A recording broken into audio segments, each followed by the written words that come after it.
Surat At-Taubah ayat 60. Fakir, miskin, mu'alaf, amil, gorimin, terus nyampe 8 ya. Maka dicari 8 asnaf ini gak ketemu satupun. Nanya dong ke Amirul Mukminin, terus kami mesti gimana wahai Amirul Mukminin?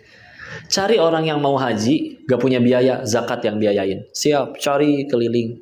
Balik lagi laporan, gak ketemu wahai Amirul Mukminin. Semua mampu. Kalaupun ada yang dia menurut kami kurang mampu, mereka gak mau. Bagi mereka minta tuh gak mau. Ya, beda mental lah emang zaman sekarang ya. Sekarang kalau bisa minta ngapain pakai duit sendiri, betul? Zaman dulu nggak mau minta, menurunkan izah. Ya. Terus gimana? Cari orang yang mau nikah nggak ada biaya, zakat yang biayain. Wah, coba zaman sekarang makan dipersulit ya, mikirin catering, mikirin gedung, kalau nggak gimana omongan tetangga, ya.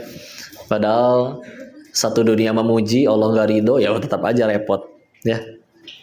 Dicari, gak ketemu Amirul Mukminin. Terus gimana? Baik, ya sudah. Belikan kepada beras-beras, sebarkan di seluruh pegunungan kita semuanya. Untuk apa wahai Amirul Mukminin? Agar semua orang tahu bahwa di negeri muslim ini jangankan manusia, seekor burung pun gak ada yang kelaparan. Selesai. Afwan ya. Maaf, ini baru bicara zakat loh. Zakat kan kecil ya. Fitrah paling cuma 35.000, kadang pakai beras, ya. Bicara yang zakat mal 2,5%, 1/40, itu pun syaratnya banyak. Harus nisab dulu, harus haul dulu. Mencapai nisab belum haul, belum wajib zakat. 1/40, tapi sanggup menentaskan kemiskinan. Dan ketika nanti kita bicara tentang ekonomi syariah lebih maju, yang sampai segitu berkahnya yang tadi di Andalus, itu bukan dari zakat, nah. Wakaf produktif. Wah, itu terlalu luas lagi nanti bahasannya ya. Tapi tadi akidah satu, akarnya syariat, akidah tauhidnya terjaga, syariat rela melakukan, setelah tauhid benar maka rela tingkah laku dan kesehariannya ikut kepada syariat, baru buahnya akhlak mulia. Karena kalau misalkan ternyata akhlaknya saja tidak didapat, akhlaknya tidak didapat dari akidah dan syariat yang dijaga. Ya, kita tahu lah kejadian negeri-negeri yang katanya paling maju tuh. Ya Jepang, ya Korea Selatan, ya Singapura dan lain-lain ya. Pernah baca majalah mahasiswi 20 tahunan ya, mahasiswi 20 tahunan loncat dari apartemennya lantai 14 langsung menemui aspal di bawah. Wafat seketika, jadi manusia geprek ya. Terus ketika diselidiki oleh pihak berwajib, masuk ke kamarnya, nyari motif alasan bunuh dirinya, ketemu buku diari. Buku diari tahu yang suka ada gembok kecilnya tuh, imut ya, tempat manusia mencurahkan perasaan. Oh, sekarang udah ada status ya. Jadi lebih banyak yang curhat di status daripada di diari ya. Setelah diarinya dibaca, diambillah satu kesimpulan. Ternyata dia bunuh diri karena jerawatnya nggak sembuh-sembuh. Kisah nyata. Dicari tahu dong orangnya seperti apa. Oh, ke orang tuanya santun, ke teman-temannya sopan, terus juga nilai kuliahnya bagus. Kenapa tuh bunuh diri?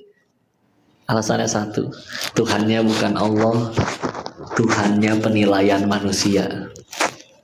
Ya, di kampus diledekin terus jerawatan, jangan mau temenan sama dia. Buat apa saya hidup dicaci maki, dihina kayak gini? Ya.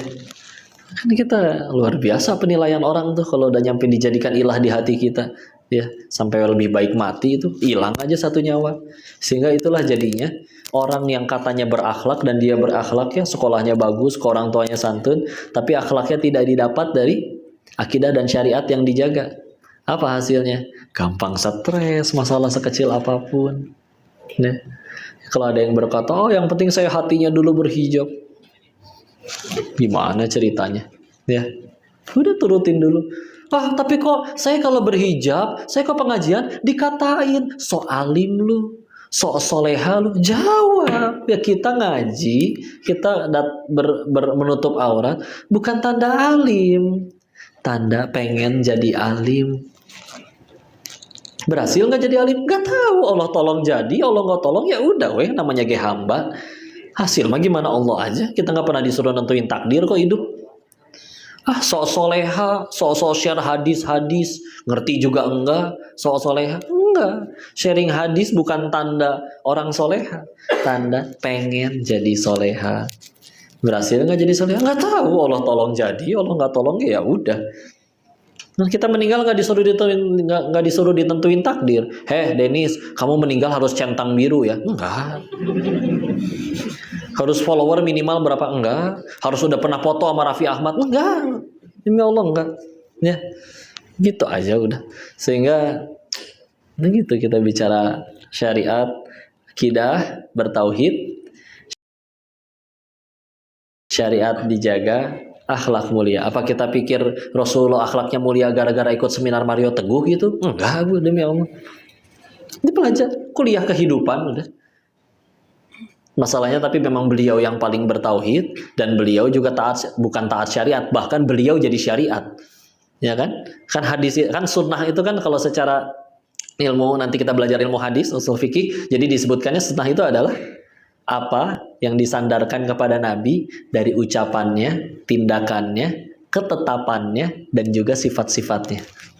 Nah, itu sunnah. Nanti kalau udah dalam fikih, sunnah berubah. Jadi seperti hukum, mustahab, dilakukan, dapat pahala, tidak dilakukan, jadi dosa. Ya, jadi kayak misalnya tanya, sunnah, ya tanya dulu, ini mau lihat dari sudut pandang apa dulu. Ya, karena luas nanti bahasannya. Ya, maka, nah itulah ya. Kalau sudah ikut syariat, baru nanti nyambung kepada keberkahan. Kalau sudah berkah, ya udah, sok nanti cukup buat semua-muanya. Ya, sampai kami dulu kalau berkesimpulan ya, jadi kita tuh bahagia dari mana? Kalau ada orang segitunya pengen jadi kaya, sampai rela ngehalalin segala cara. Kami dulu suka bercanda. Alasan mereka pengen kaya tuh satu, yaitu karena belum pernah kaya. Makanya penasaran. Makanya ada istilah OKB, tahu? Bahaya ya. Karena kita lihat Al-Baqarah aja. Ayat ke-1 alif lam mim, ayat ke-2 sampai ke-5 itu bicara tentang orang mukmin, beriman. Ayat 6 dan 7 bicara tentang orang kafir. Ayat 8 sampai 19 jauh lebih panjang itu bicara tentang orang munafik. Karena memang Allah lebih benci, ya. Ya. Terus akhirnya Nabi menjabarkan cirinya, yaitu 3. Jika bicara dia dusta, jika janji dia ingkar, jika diberi amanah dia khianat. Di sebagian riwayat yang lain ada yang menambahkan yang keempat. Jika misalkan dia bermuamalah, dia curang. Ya. Maka kalau misalkan kita pengen tahu kita termasuk apa tidak, maka lihat ada nggak hal itu pada diri kita. Kita sering dusta nggak? Kan kedustaan manusia yang paling sering tahu nggak apa? Ikut nggak? Iya, nyusul aja. Ntar duluan aja. Ntar gua nyusul. Insya Allah. Nah itu tuh. Insya Allah kita tuh murah gitu ya. OTW padahal Masya Allah ya jangan agar silaturahmi tidak terputus izin dulu 100 itu jangan diviralkan itu ya, aduh tidak mendidik ya. Maka kita lihat ya, mudah-mudahan tidak ada sifat itu ya, 4 hal tadi. Terus maka dilanjutkan, kalau apakah saya nanti jadikan mereka ngomongin sana sini, nggak enak juga saya langsung tinggalin ya. Bahkan sebetulnya ada 3 kedustaan, 3 kebohongan, ada 3 kebohongan yang diizinkan dalam Islam. Insya Allah itu juga tahu ya. Apa saja 3 kebohongan yang dibolehkan dalam Islam? Selain itu berarti nggak boleh ya. 1, bohong ketika waktu peperangan. Nggak mungkin Nabi ditanya, wahai Rasul, engkau nanti belok mana? Kiri, ya itu dicegat ya. Maka itu boleh bohong. 2, yaitu ketika mendamaikan 2 orang yang berseteru. Kamu tahu nggak? Dia tuh aslinya nggak pernah, selalu di belakang tuh selalu nyebut kebaikan kamu loh. Padahal nggak tahu juga. Udah, silakan sanggah aja. Enggak dia ini baik nggak kayak gitu. Silakan. Dusta, tapi itu diizinkan dalam Islam untuk mendamaikan atau minimal untuk mengalihkan biar dia nggak gibah lagi, ditutup semua suuzonnya dia. Silakan. Dan yang ketiga, nah ini agak unik ya, bohongnya suami kepada istrinya. Jangan komplain dulu. Ini bukan bohong yang bilangnya pergi kerja tapi ke rumah janda, bukan Bu ya. Bukan bohong yang kayak gitu. Para ulama ahli hadis akhirnya memberikan syarahnya, penjelasannya. Bohongnya suami kepada istri yang dibolehkan maksudnya adalah gombal. Emang gombal bener Bu? Masya Allah istriku wajahmu sungguh bercahaya. Emang ibu lampu senter? lampunya nyala. Wajahmu seperti rembulan. Rembulan kan bohak-bohak, Bu. Kehantam meteor. Ya, banyak kawah-kawah. Ibu lebih mulus insya Allah. Ya, jadi gitu ya. Tiga hal tadi. Bukan cahaya dari pelontos, bukan ya.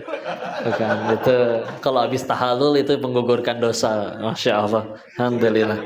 Terus tiba-tiba jadi disinggung yang glowing di atas atau tidak ya. Nah, maaf ya Pak ya, tetap insya Allah, tetap mulia di sisi Allah ya, tenang aja.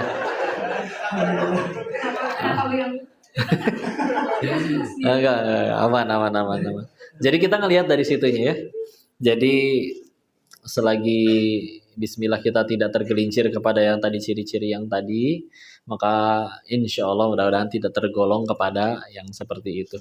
Ya, lagian udahlah kita bisa ajak mereka ganti topik sudah apa dapatnya apa ya kalau emang kita pengen dia dapat kebaikan dari obrolan ini sih ngobrol lah kita yuk ketemuin di depannya sahabatku kamu nggak boleh gitu lebih bagus dia omongin di belakang orang yang nggak tahu juga malah bisa ngambek ya apa yang terpuaskan selainkan hawa nafsumu kalau kita ngomongin orang di belakang ya Bismillah lah ya nggak mudah-mudahan insya Allah tidak tergolong kepada mudah-mudahan yang tadi bermuka dua tersebut ya.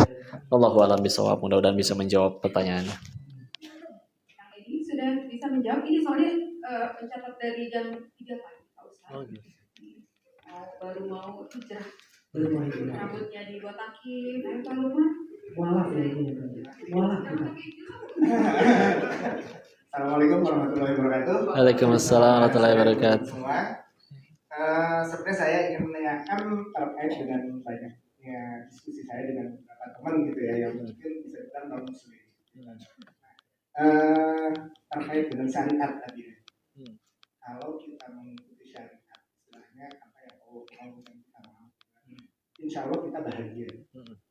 Terus seperti tadi ada kata misalnya sholat itu kan menjauhkan kita dari perbuatan keji dan munkar. Yeah. Tapi mungkin kita tidak menutup mata dan tidak menutup telinga. Bahwa banyak juga orang yang mungkin tidak melaksanakan syariat dia tetap bahagia.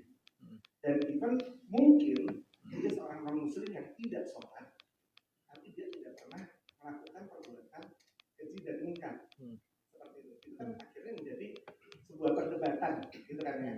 Yang mungkin ujung-ujungnya kalau orang yang secara pemahaman agamanya cetek gitu ya, mungkin kayak saya, ya intinya kalau lu nggak Islam, lu nggak masuk surga. Gue masuk surga padahal seorang muslim sendiri belum tentu masuk surga ya. Ada cucinya dulu lah ya, gitu kan. Lalu nanti setelah dicuci, akhirnya masuk surga. Nah, pertanyaan saya nih, orang-orang yang berbahagia, gitu kan, walaupun dia non-muslim tidak mengikuti syariat, orang-orang yang tidak melaksanakan sholat, tetapi dia bisa menjaga dari perbuatan keji dan munkar. Seperti contoh anak kecil tadi, gitu kan. Kita berbahagia loh menjadi seorang anak, gitu kan. Hanya dikasih mainan, itu orang tua sendiri yang bukan muslim melihat anaknya kayak tadi kebun binatang, gue seneng, gitu kan. Anakku bahagia, gue seneng banget buat itu kira-kira seperti apa ya? Apa yang mereka lakukan sehingga mereka juga bisa berbahagia, bisa menjauhkan diri dari perbuatan keji dan munkar. Kurang lebih seperti itu. Baik. Terima kasih. Assalamualaikum warahmatullahi wabarakatuh. Waalaikumsalam warahmatullahi wabarakatuh. Ya maaf ya Pak Ustaz, ini curhat dia sebenarnya Pak Ustaz. Dia dari Al-Zaitun kebetulan. Pada haji di Tasikmalaya. Alhamdulillah ya. Baik, isilah jawab dari yang mana dulu nih? Bismillah ya, saya pengen jawab dulu yang ada yang kalau misalkan ada stigma misalkan kayak ya kan ada juga yang nanya kayak gini waktu itu. Saya sebelum Islam saya doa dikabul, bisnis enak, lancar, uang banyak, lebih bahagia. Ketika giliran udah berislam nih atau sudah berhijrah, masalah hidup saya tambah banyak dan lain-lain. Ya. Maka salah satu hal itu ibarat kayak dia, saya kasih perumpamaannya gini, dia pengen ngukur air di dalam botol, ngukur suhu air di dalam botol, tapi pakai penggaris. Paham nggak? Ngukur air pakai apa suhu? Ngukur suhu pakai apa? Termometer. Tapi dia ngukurnya pakai penggaris. Ya nggak ketemu, ya. Karena alat ukurnya bukan itu. Jadi kalau kita misalnya kayak pengen ngukur standar bahagianya orang nih, dan itu disandingkan dengan ibadah, ya, itu nggak nyambung. Apalagi kalau ngukur ibadah kita dengan ukuran dunia, nggak nyambung, Kak. Karena kalau emang setiap kali beres sholat kita langsung dapat transferan dan dinominalkan gitu ya, bahwa sholat itu ganjarannya duit, ya. Farid bisa 12 kali ya Pak Denis kalau Sholat subuhnya 6 rakaat jadi. iya. Masya Allah ya. Kalau memang ukurnya kayak gitu enggak. Tapi kan kita tahu ya bagaimana Rasul itu menjelaskan dunia itu di sudut pandang Allah ya. Seperti misalkan ada bangkai anak kambing cacat. Udah mah anak kambing, dagingan, cacat pula. Udah gitu udah jadi bangke, diangkat sama Nabi. Siapa yang mau ini? Kata para sahabat, itu hidup juga kami nggak mau wahai Rasul. Kata Rasul, ketahuilah di hadapan Tuhanmu dunia dan seluruh isinya tidak lebih berharga daripada ini. Atau bahkan beliau menambahkan, kalau ini terserah kalau mau disampaikan ke yang belum muslim ya. Tapi di dalam Islam itu ada riwayat, kalau dunia ini ada artinya bagi Allah dibandingkan setara dengan 11 sayap nyamuk, maka Allah tidak akan sudi memberi minum seorang kafir pun segelas air. Maksudnya apa? Saking dunia ini nothing bagi Allah. Mau lu maksiat kayak apa kayak mangga makan aja tuh semuanya. Harta, jabatan, bahagia, silakan sana. Ya. Sayap nyamuk loh ya. Ibarat gini lah ya. Kita nyapu rumah nih, debunya udah dibuang keluar. Begitu nyampe luar, debu udah kebuang keluar, ada tetangga datang. Bu, boleh nggak saya minta debu ini? Mangga, udah sebagai saya nggak ada artinya. Ya. Jadi ibarat kayak misalkan kalau kita ngukur-ngukur ibadah kita pakai standar bahagianya dunia, nggak nyambung, nggak ada kaitannya. Apalagi kalau diukurnya pakai nominal lagi, pakai harta. Kok saya nggak kaya-kaya dan lain-lain, lebih nggak nyambung lagi. Ya, karena apa yang akan Allah siapkan bagi orang yang beriman itu nanti jauh lebih nikmat daripada yang didapat di dunia. Ya, ibarat ada perlombaan, satu hadiahnya pensil patah, yang satu hadiahnya villa misalkan.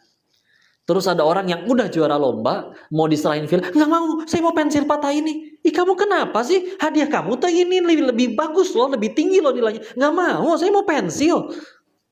Gitu kan, sama aja kayak orang, nggak mau ya Allah, saya sholatnya pengen dunia, saya sholatnya pengen kaya, saya sholatnya pengen...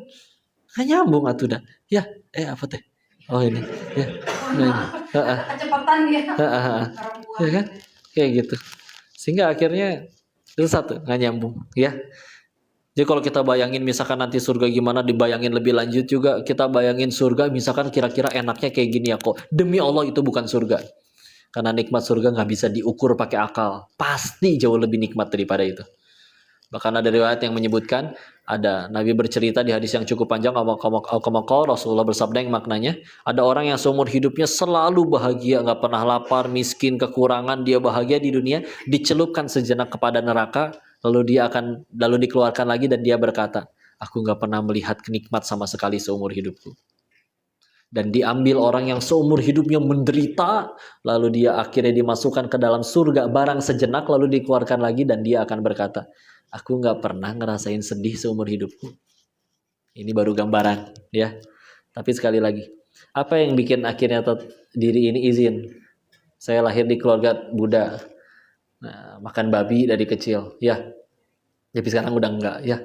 Terus TK sampai SMA sekolah Nasrani. Jadi ya udah ikut banyak memperbandingkan. Tapi kenapa akhirnya Islam? Karena salah satunya yang saya lihat dari Islam adalah satu, aslinya orang pengen bahagia. Dan dua, ada orang yang saya lihat kok orang yang justru paling bahagia adalah orang yang berbuat baiknya tanpa alasan dan tanpa batas. Semua ngajarin kebaikan demi Allah saya sepakat. Tapi berbuat baiknya kenapa dulu? Kalau di dalam Islam ternyata itu meng-unlock potensi bahwa manusia itu tadi bisa bahagia tanpa alasan dan bisa berbuat baiknya tanpa alasan. Karena tadi sudah karena justru arti dari kata Islam itu sendiri adalah aslama yuslimu, berserah, ngelepas. Cara Allah pengen bikin manusia bahagia itu justru dengan dilepasin semuanya. Karena kita kalau nggak dilepas-lepas, contoh, saya mah yang penting kerja. Begitu udah kerja, kalau tahun depan nggak jadi manajer mau resign. Begitu dia jadi manajer, kalau tahun depan nggak buka perusahaan sendiri, saya nggak mau, mendingan mati aja. Begitu udah punya gaji, udah punya omset 1 miliar, tahun depan masih 100 miliar, masih 20 miliar. Nggak lama terakhir kemarin ngelihat pengusaha ngambek marah. Kenapa? Omset bulan ini cuma 18 miliar. Emang biasa berapa? 20 miliar. Ngambek dia. Padahal dapat secara kantong pribadi 18 miliar, dia masih ngambek. Jadi gitu kan, benar sabda Nabi, manusia itu dikasih gunung emas segede Uhud, dia bakal minta gunung emas yang kedua. Terus berarti gimana cara bahagia sesuai yang settingan manusia kita tuh bahagia tuh cara aslinya kayak gimana? Aslama yuslimu, kamu lepasin itu semua, makin lepas baru. Inna lillahi wa inna ilaihi rojiun. Al-Baqarah 156. Kami milik Allah dan akan kembali kepadanya. Ayat ini jadi penegasan bahwa ternyata yang kita punya itu semua itu mobil di bawah, duit di saldo, ya. Bahkan yang nempel di badan bukan punya kita. Kata Allah, ini tangan harus pulang duluan, demi Allah lepas duluan. Ya. Tapi kadang kita nggak bisa kayak gitu nih. Kayak contoh kayak gini. Ketika nanti kita nyampe bawah mobil atau motor kita hilang, sedih nggak? Sedih. Oke, manusiawi. Tapi misalkan ada orang namanya Pak Burhan, tinggalnya di desa Seragen, RT 4, RW 5. Pokoknya kita nggak kenal ya sama beliau. Nah, si bapak yang tidak dikenal ini, motor dan mobilnya hilang. Bahkan kita juga nggak tahu motor dan mobilnya hilang. Kita sedih nggak? Enggak. Kenapa? Karena bukan punya saya. Ya kan?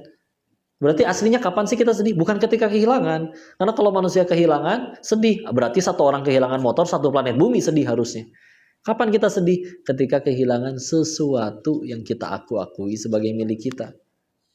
Makanya ketika misalkan, kenapa yang udah berislam malah kok lebih banyak masalahnya? Enggak, bukan. Allah lagi melepaskan segala kemelekatan tersebut karena katanya pengen bahagia kan? Ya udah, kalau pengen bahagia, justru jangan ada yang melekat.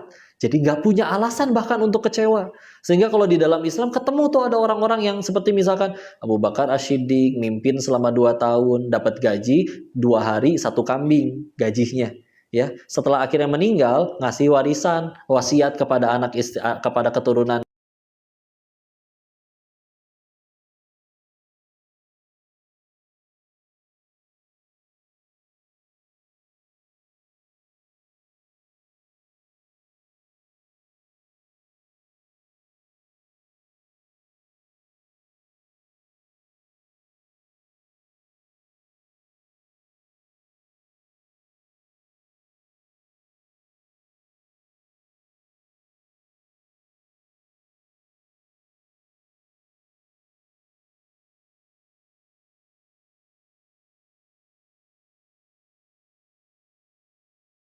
Orang yang 2 kakinya buntung, 2 tangannya buntung, matanya buta.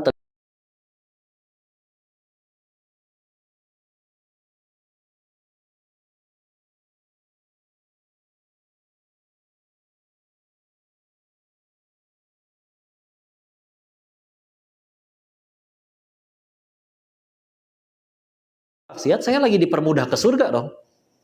Kalau saya sedang dipermudah ke surga, bukankah ini nikmat? Berarti saya kondisinya kayak begini.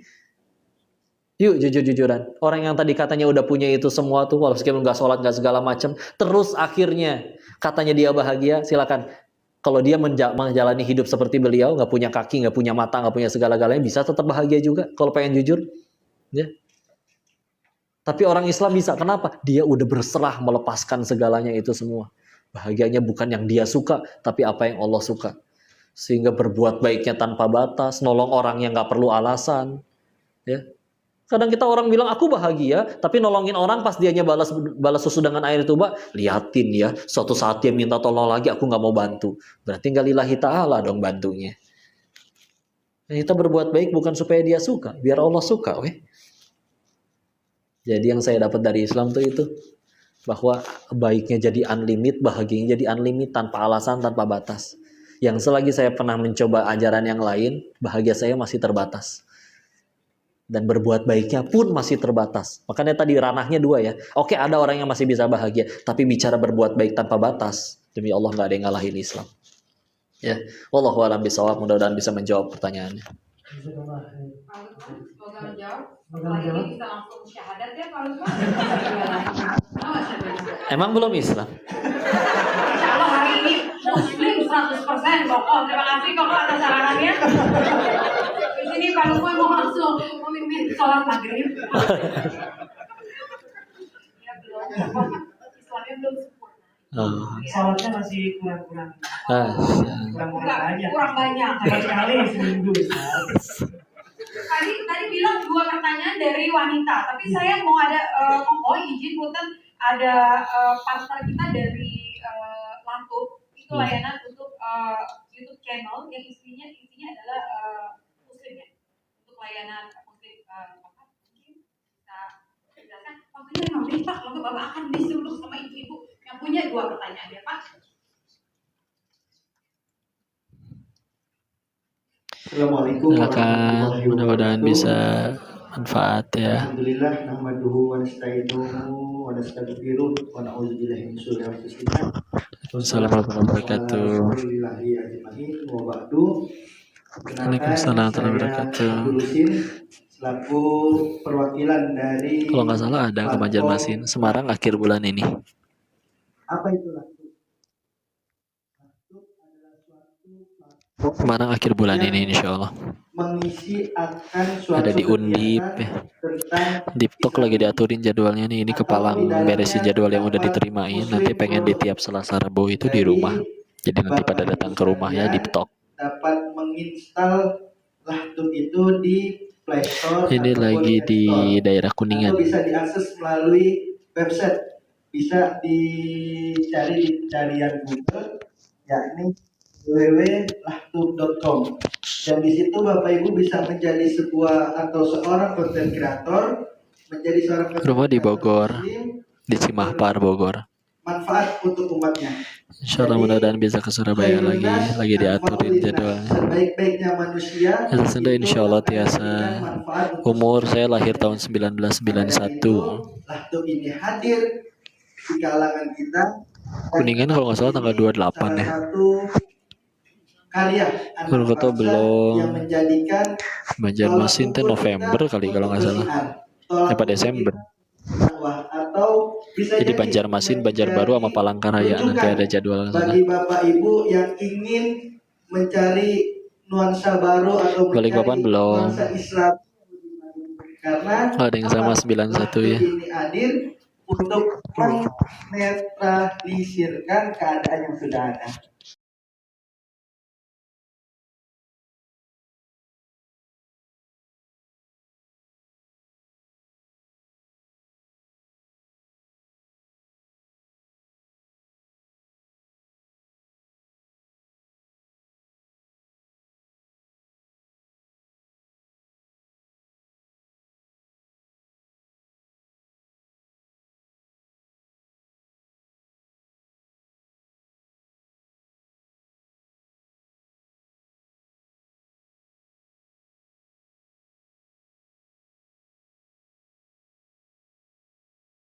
Itu Timika kalau nggak salah tanggal 14 berangkatnya. beriman dan bertakwa hanya kepada Allah. Kenapa suaranya hilang? Kita membanggakan suatu karya yang karya ini adalah milik anak bangsa. Buat apa? Tapi kita tidak membanggakan apa? Tidak ada lagi suaranya. Maka dari itu, mari Bapak Ibu sekalian, laptop ini pun Cimahpar. juga Iya, rumah Koko di dekat sebelah Gor Bogor Utara. oleh Bank OCBC menjadi partner yang pertama untuk segala operasionalnya. Jadi laptop ini hadir sudah memenuhi syarat dan kualitas yang ada untuk bagi pengguna dan penikmatnya. Dari itu yang bisa saya sampaikan. Allahumma fiq ila aqwamit thoriq. Assalamualaikum warahmatullahi wabarakatuh.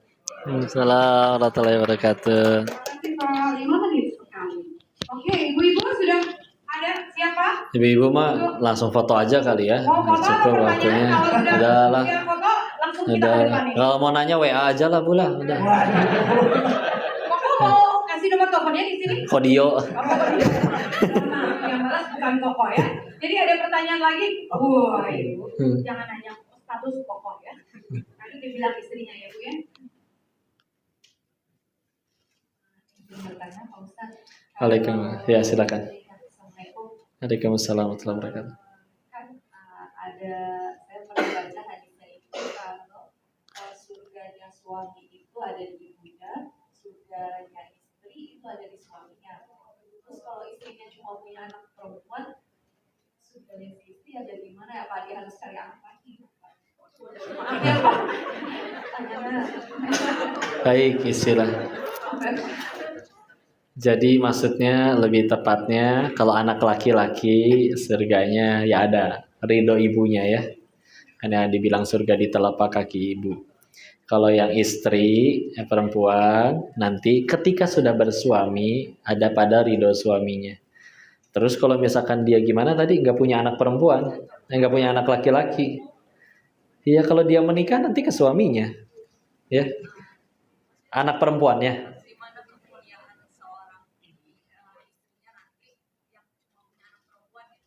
Ya kan dia masih harus birrul, dia meskipun perempuan dan belum menikah berarti surganya di ibunya juga, di telapak kaki ibunya juga. Lagian kata Allah yang lebih globalnya ya, Quran surat 49 Al-Hujurat ayat 13, Inna akramakum indallahi atqakum, yang paling mulia di antara kalian di sisi Allah adalah yang paling bertakwa kepada Allah.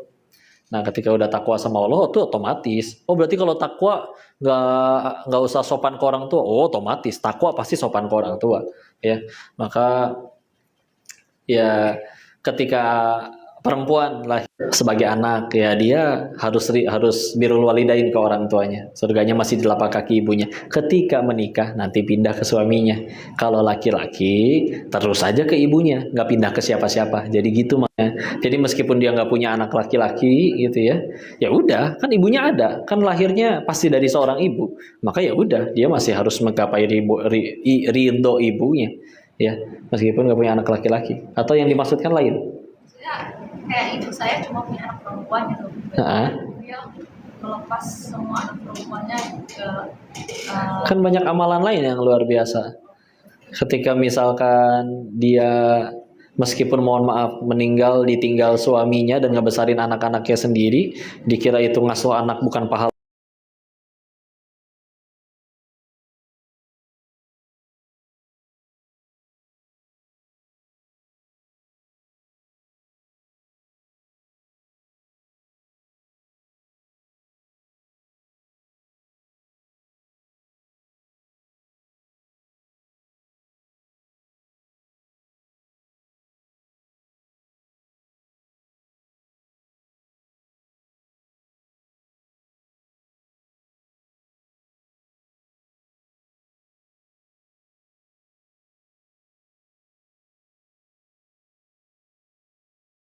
Orang tua dan yang lain-lain, tapi dari karyanya, ya. Jadi amat sangat banyak karya, dan kita tahu kalau urusan sama manusia 1000 kebaikan bisa hilang sama 1 kejahatan. Tapi kalau urusan sama Allah 1000 kesalahan kita, 1000 dosa kita, ada 1 aja amalan kita yang Allah ridho, Allah punya kuasa mengampuni yang 1000.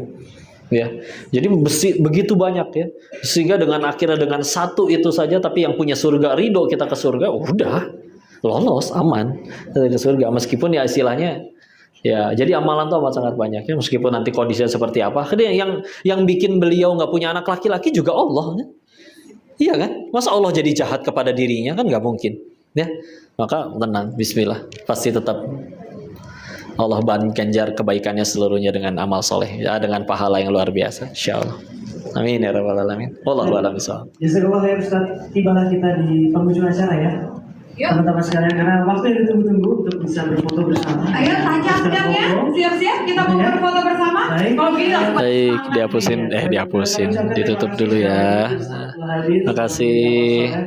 Kita beres kajiannya, nanti kita ngaji lagi. Kita tutup dengan kalimat hamdalah, alhamdulillahirabbil alamin. Istighfar 3 kali, astagfirullahaladzim, astagfirullahaladzim, astagfirullahaladzim. Doa kafaratul majelis, subhanakallahumma bihamdika, asyhadu an la ilaha illa anta, astaghfiruka wa atubu ilaik. Barakallahu fikum. Assalamualaikum warahmatullahi wabarakatuh. Subhanakallahumma bihamdika, asyhadu an la ilaha illa anta. Yang kedua ya, nanti episode 2 ya. Masih mau nggak? Nanti kita 10 cabang kita akan pakai